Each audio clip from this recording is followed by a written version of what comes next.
Second book of Kings, chapters 18 to 20 today, and we open with a king of Judah called Hezekiah. This is another good king, but unlike the previous king, I forgot the name of, we talked about earlier, who was a good king but didn't do anything about the bad people. Hezekiah does. He goes and smashes up all of the Baal worshippers' stuff and confiscates things and tears down temples and all that sort of business. So God's pretty pleased with this guy and it all looks very good. Interestingly here, one of the things he has to destroy that the people are worshipping that they shouldn't be is the bronze snake that Moses made way back in Numbers. The one he had to put a snake on a pole, bronze, and people who were being bitten by the snakes came and looked at it and the act of faith would save them. This thing, bear in mind this is sort of 800 years later or something like that, people are worshipping it, which I guess sort of makes some sense because it's sort of, well, it is magic, isn't it? I mean, it actually did something back in the day 800 years ago. But I guess, yeah, it's something, it's made of metal and it's an animal, therefore people are going to worship it. It's kind of a shame, really, because that would still be around now, you think, wouldn't it? But no, it turns out Hezekiah had to smash it up. So there we go.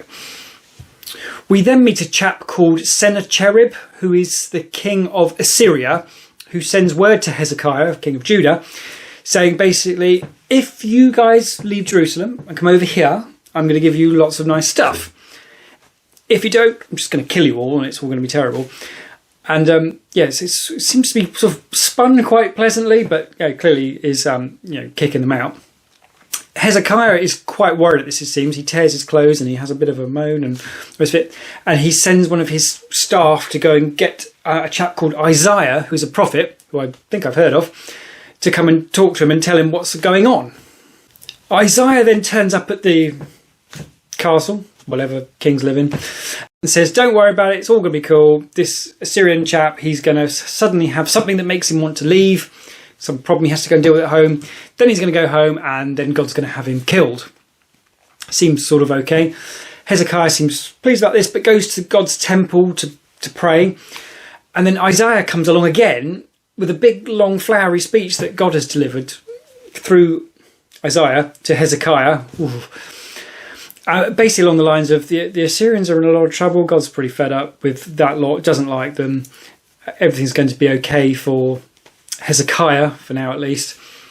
And then apparently the angel of the Lord turns up, goes among the Assyrians, kills 185,000 of them. I don't know how you count that. That'd be hard to count now, 185,000 people, wouldn't it? And so somehow they do it back then.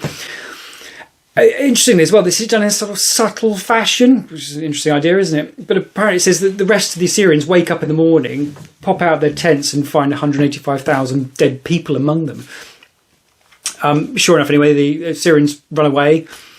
Sennacherib legs it. And then he's killed by his own sons when he's back at home worshipping a fake god. So, yeah, kind of quite like that. That's quite a cool way for that bit to finish. Hezekiah then falls ill. Not clear if this is immediately afterwards or sometime later. Isaiah comes to him again and basically says, you need to put your house in order because you are going to die. And interestingly, Hezekiah is very upset by this and weeps bitterly, which is not particularly surprising.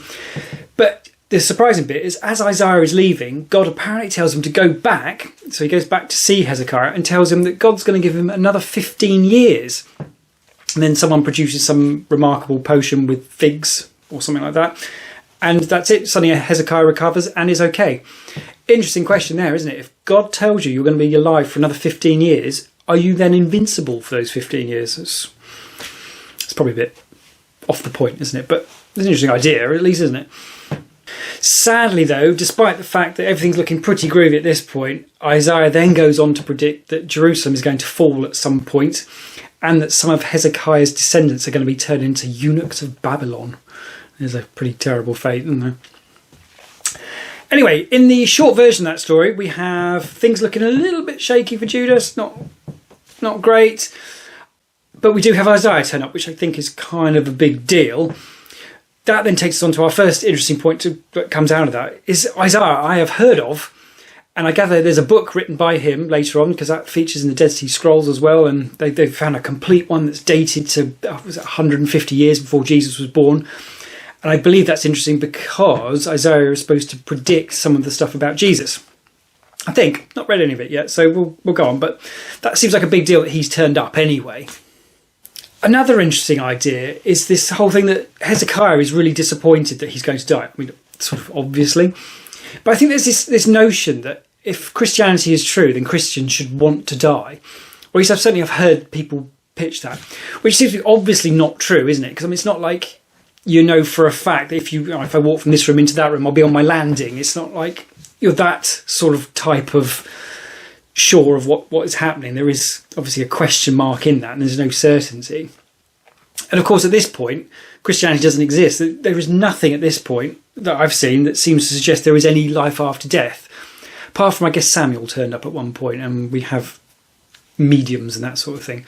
But there's nothing specific in the Bible about you do right, you have more life afterwards.